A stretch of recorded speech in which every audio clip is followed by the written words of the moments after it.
The guy had smeared shit and jizz all over the walls. Ask Reddit on Reddit Rundown. People who have worked at Goodwill or other thrift stores etc. and processed donations, what's the craziest thing you've found? Coworker found a live hand grenade. Bomb squad was called. Be careful when you donate grandpa's ish, people.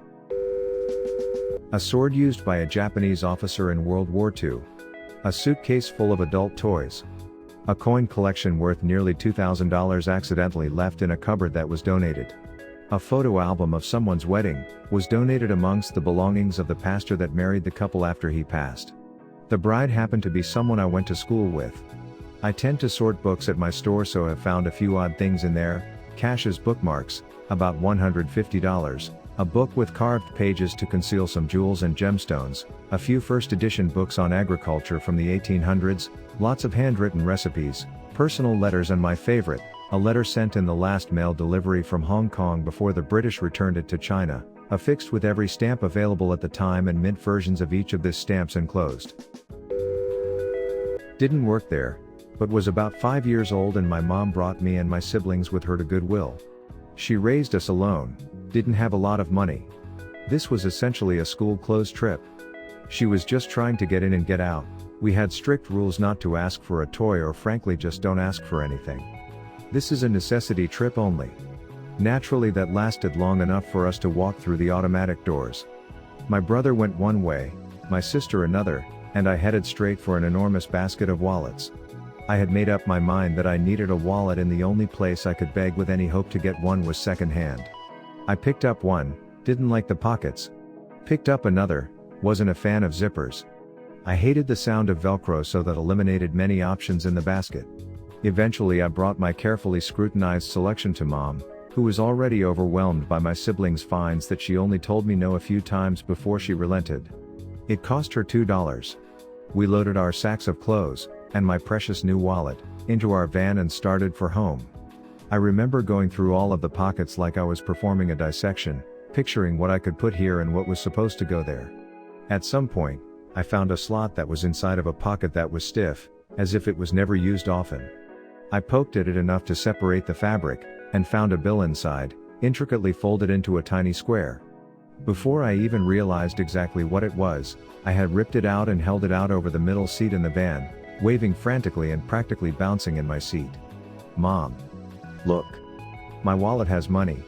It was 4 $20 bills, total of $80. I'll never forget the stunned yell and absolutely magical, gleeful laugh my mom let out.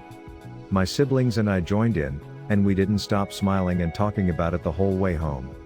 That $80 wasn't much at all, but it was everything for us on that day. Mom let me keep a $20. I couldn't even tell you what I spent it on. But I still remember how that wallet smelled. I work at a thrift store as a donation handler. Gnarliest thing I had seen was a literal stack of mattresses left overnight during off hours. They were disgusting, crawling with bugs and riddled in stains of various shades and hues. Noped the heck out of that, called my manager, and they brought a forklift out to take them to the trash compactor. Just the other day we had a donor drop off a small crate, like a milk crate kind of thing, chock full of hentai. Just today I found a small, marble one-hitter pipe at the bottom of the donation bin. I used to sweep the parking lot of a Goodwill, and they would toss very interesting stuff in the dumpster. Hundreds of books. Like really expensive ones. Leather-bound sets of classical works from the 1920s, early prints of sci-fi novels. I found a nice collectible copy of Dune recently, family Bibles stacked thick with memories. Food dehydrators, paintings, collectible sports memorabilia, super valuable vintage tools and fixtures. Most of it is just stuff that nobody bothered checking the value on before chucking it out, and it's really sad. I found a destroyed collection of old Spalding baseball bats, the oldest being from the 30s. They were left in the dumpster in standing water for days at least.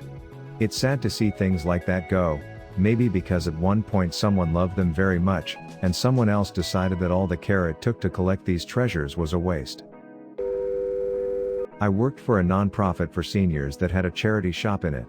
People often just dropped off boxes of stuff they found in their parents' attic. One box had a bunch of letters. Some of them were from World War II, when the man was stationed at Camp Carson in Colorado, and one of them must have been something they were keeping from an older generation. It was a 1914 letter proposing marriage. It was so romantic. He fell in love with her when they went ice skating together. He included an advertisement for some houses they could buy. They were really nice houses, selling for about $1,500. I was examining an old manual typewriter someone donated. It had a vinyl carrying case with a zipper pocket on the inside. I opened it and found a manual, the original receipt, and an envelope of Polaroid pictures. The pictures were of several women in lingerie or semi-nude. All looked like they were in their 60s, 70s. At the bottom of the Polaroid was a name and date, covering about a 10-year span. One of the nicer things I came across working that job, better than dealing with the dirty underwear we got on the regular. So, I worked for a charity, we picked up old clothes, etc. and sold them in bulk to a thrift chain. When we unloaded the truck, it was common to toss the store employees the bags, and they would catch them before stacking them on racks. Well, one time some idiot put a big chef's knife in a bag of clothes. The store employee caught the garbage bag of clothes, wrapped his arms around it as he caught it, and proceeded to stab himself in the arm. After that, the policies were changed. We had to put the bags at the edge of the truck for them to take off, because our insurance didn't cover us off the truck, and theirs didn't cover them in it. Love letters between two people from the late 1800s, multiple suicide letters and one suicide tape, and many diaries. One diary specifically was written by a gay man going to med school in the 70s in San Fran. It spans 10 years and has a first-person account of his feelings the day Harvey Milk was assassinated. I did a placement at a center for workers with disabilities. They had half a dozen clothing bin sites in a city of about 35,000. So many clothes. Even though they had a huge second-hand store out front, there just wasn't enough money in second-hand clothes to make it worthwhile stocking them. 95% of what came in was fast fashion that was already junk, even if it was nearly new. Every second-hand store here that does stock clothing has racks and racks of stuff groaning under the weight, that barely sells. Some begged our center to come and collect their surplus stuff. Instead, the clothes and shoes were pressed into wool bales, 150 kilograms each, and every 3 weeks a truck would take 100 bales to a recycling plant in Melbourne. So, a town of 35,000 was throwing out 5 tons of fast fashion clothing a week, and that doesn't count all the stuff that went to other charity stores or into the rubbish. Edit, I meant to say that my first day there, of course I put on someone's second-hand bra. The supervisors loved it, but it freaked the workers out a bit, I think.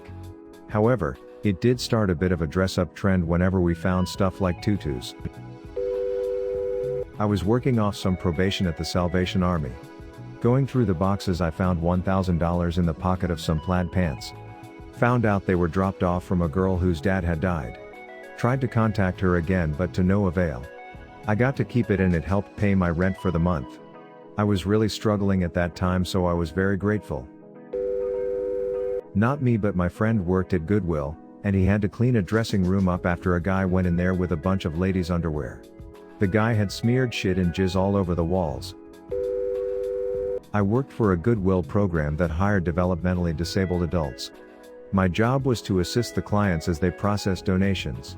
We found things like a bowl and bag of weed in a coat pocket, a shirt that said "I'm not an alcoholic, I just go to AA to get chicks."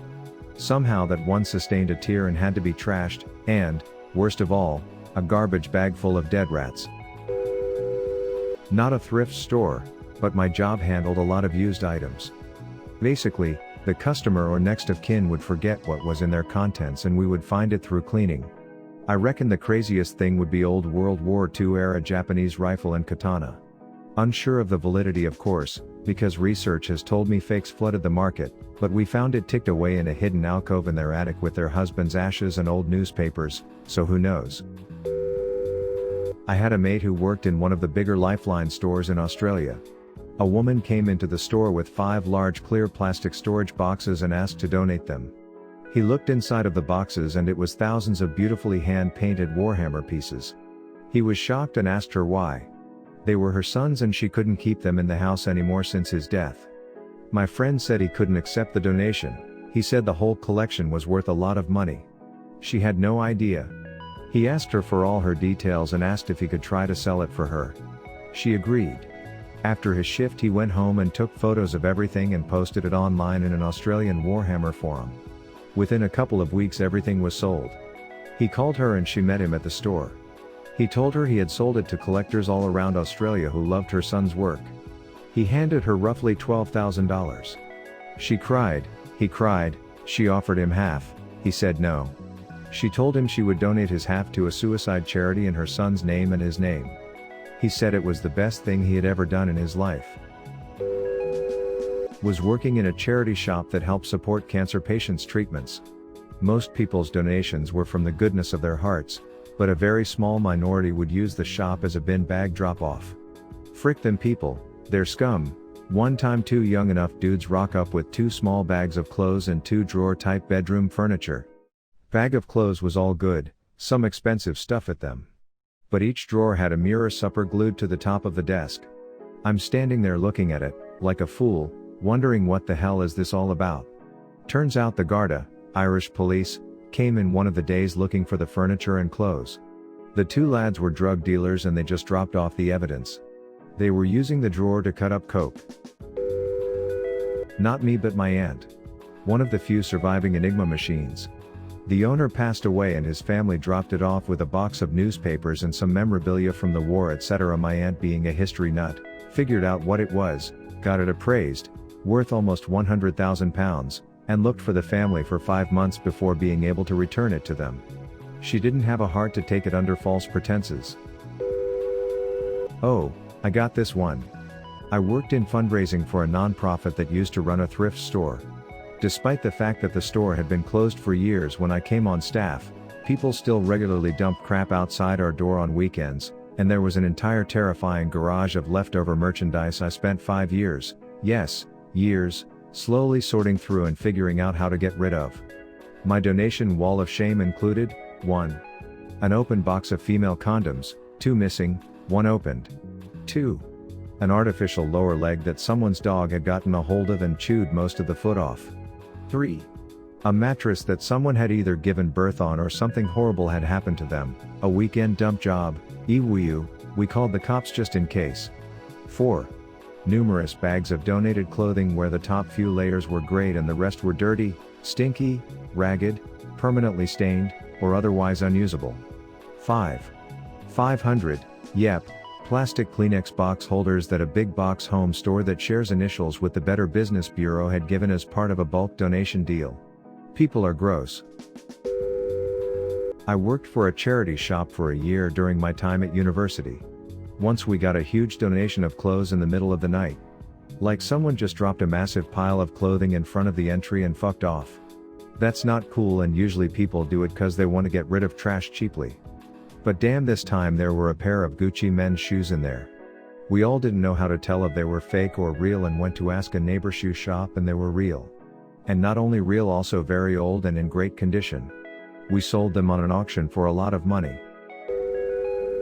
I worked at a central facility that sorted from hundreds of donation boxes, so I got to see a lot through the years. I'll list a select few. First day I found a Bakelite dildo in an old brown leather belt with 50s style switch. We got a suit of leather armor. Pretty awesome. A whole roadkill deer. Keep it classy, throw your roadkill in the donation boxes. A Soviet general cap full with badges. A week later, the same cap but with all the badges cut and picked off. Were probably worth more than the cap. A coat with about $5,000 stuffed in all the pockets.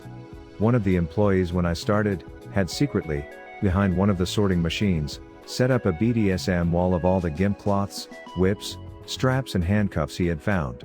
A full uniform from one of the maximum security prisons nearby, complete with ID cards, swipe cards and cuffs. People have no judgment. I can go on. Just got some chores to do. Here are some extras. Gross, pocket pussy shaped like a thermos.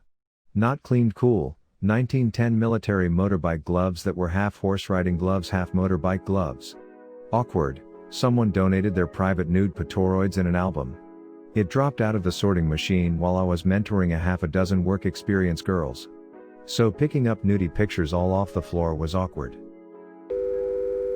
Literally the first day on the job at a Salvation Army I came across, 1. Several cardboard boxes filled with glassware, all of which were soaked with cat piss. 2. A bag full of urine-soaked clothing, from a different person. 3. A pair of women's yoga pants stained with, I assume, period blood. 4. Several bags of actual trash. This is actually quite common since people assume poor folks will take anything, and it's cheaper than going to the dump. 5. A voodoo doll with pins in it. I assume it was some sort of tourist souvenir but still creepy as shit. 6. A crate of super rare VHS tapes, including a VHS copy of Aragon. Granted, my first day was a bit of a special occurrence. Besides the disgusting clothing, though, it was actually a super sick job.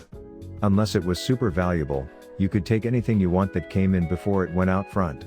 The coolest thing that ever came in was an assortment of Norwegian vinyl greeting cards, essentially an archaic version of the modern ones that play sound when you open them. Another time we got an Aussie jacket and gator boots. I live in Western Canada, so the odds of coming across these are virtually zero, but probably the rarest item was a 1980 Nokia Mikey Dragon cassette deck, which was in terrible condition and didn't work, unfortunately. Thanks for listening to Reddit Rundown. Give a thumbs up and subscribe, and help me get to 1,000 subs.